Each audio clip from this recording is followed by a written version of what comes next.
ഒരു ഓംലെറ്റ് അടിച്ചു നോക്കിയാ കേട്ടോ. നമ്മൾ തമിഴ്നാട്ടിൽ തട്ടുകട വീഡിയോസൊക്കെ കാണുമ്പോൾ എപ്പോഴും കാണുന്ന ഒരു സാധനമല്ല ഈ കലക്കി നേരത്തെ. അതൊന്ന് ട്രൈ ചെയ്തൊക്കെയാണ്. ഒന്നുമില്ല, സംഭവം നമ്മൾ ഓംലെറ്റ് തന്നെ. ഞാൻ 2 മുട്ട എടുത്ത് പൊട്ടിച്ച് ഒഴിച്ച് വെച്ചിട്ടുണ്ട്. അതിലേക്ക് കുറച്ച് ഉള്ളി, പച്ചമുളക്, നമ്മളെ കുരുമുളക് പൊടി, കുറച്ച് ഉപ്പിടും. ഓംലെറ്റിനുള്ള സാധനങ്ങളൊക്കെ. പിന്നെ അതിലേക്ക് വീട്ടിൽ കുറച്ച് ചിക്കൻ കറി ബാക്കിയാണ്. അപ്പോഴാണ് ഈ ഒരു ഐഡിയ വന്നത്, ഉണ്ടാക്കി നോക്കാം കുറേ വിചാരിക്കുന്നത്. അപ്പോൾ ആ ചിക്കൻ കറിയിൽ നിന്ന് കുറച്ച് ഗ്രേവി ഒരു 2-3 സ്പൂൺ കൊണ്ട് എടുത്ത് ഒഴിച്ചെടുക്കുക. കുറേ വിചാരിക്കുന്നത് ഉണ്ടാക്കി നോക്കാം കേട്ടോ. അപ്പോൾ ഇങ്ങനെ കുറേ വീഡിയോസിൽ ഇങ്ങനെ കാണാം ആ ഒരു ചിക്കൻ കറി ഗ്രേവിയൊക്കെ ഒഴിച്ചിട്ട് ഇങ്ങനെ തട്ടയുടെ അടിച്ചെടുക്കുന്ന സംഭവം. എന്നിട്ട് നന്നായിട്ട് അങ്ങോട്ട് ബീറ്റ് ചെയ്യുക. ഒന്നുമില്ല, സാധാരണ ഓംലെറ്റ് തന്നെ ഉണ്ടാക്കിയെടുക്കുന്ന രീതിയിലുള്ള കുറച്ച് വ്യത്യാസങ്ങളുള്ള സാധനം. പിന്നെ നമ്മളെ ദോശക്കല്ല് അടുപ്പത്ത് വെച്ച് അതിൽ കുറച്ച് വെളിച്ചെണ്ണ ഒഴിച്ച് അതൊന്ന് ചൂടാവട്ടെ. അപ്പോൾ നമുക്ക് ആ മുട്ട നന്നായിട്ട് ബീറ്റ് ചെയ്തെടുക്കാം. അപ്പോൾ നമ്മൾ എഗ്ഗൊക്കെ നന്നായിട്ട് ബീറ്റ് ചെയ്ത് നന്നായിട്ട് ഇതായി വരും, ഫ്ലഫി ആയിട്ട് വരും അല്ലേ.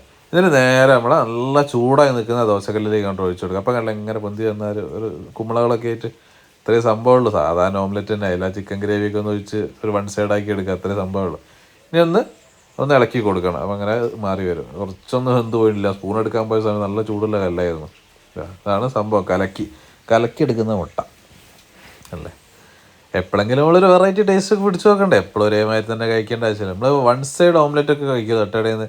അങ്ങനത്തെ ആൾക്കാർക്കൊക്കെ ഇഷ്ടപ്പെടാൻ ചാൻസ് ഉണ്ട്. കാരണം ഒരു സൈഡ് നമ്മൾ മറിച്ചിടൂല. അപ്പോൾ ആ രീതിയിൽ മുട്ട എടുക്കുക, അത്രയേ ഉള്ളൂ സംഭവം. നമ്മളെ തമിഴ്നാട്ടിൽ നമ്മളിവിടെ ഓംലെറ്റ് കഴിക്കുന്നുണ്ട്. അവിടുത്തെ എല്ലാ വീഡിയോസും ഇത് കാണുക, കലക്കി എന്നിട്ട്. അതാണ് സാധനം. കഴിച്ചു നോക്കാം. ഇത്ര തന്നാൽ മതി. ഇനി നേരെ എടുത്തിട്ട് നമ്മളൊരു പ്ലേറ്റിലേക്ക് തട്ടുക. അപ്പോൾ അതിൽ തട്ടുകയുടെ ആംബിയൻസ് കിട്ടാൻ ഞാൻ പ്ലേറ്റിലൊരു ഇലയൊക്കെ മുറിച്ച് വെച്ച് അതിലേക്ക് അങ്ങോട്ട് തട്ടി നല്ല ചൂട് അവിടെ കഴിച്ചു. നല്ലൊരു കട്ടനും നല്ലൊരു മഴയും കൂടി എൻ്റെ അടിപൊളി. നമ്മൾ തട്ടുകയുടെ റോഡ് സൈഡിൽ കഴിക്കുമ്പോൾ ഒരു ഫീൽ ഇല്ലേ. അപ്പോൾ നമ്മൾ മഴയില്ല കട്ടനും ഇല്ല, എന്തായാലും നല്ല ചൂട്. കഴിച്ചു നോക്കട്ടെ കേട്ടോ. നല്ല ചൂടായിപ്പോയി കേട്ടോ. കണ്ട ഒരു 1 സൈഡും അതിനുള്ളിൽ ആ രീതിയിലാണ് എടുക്കേണ്ടത്.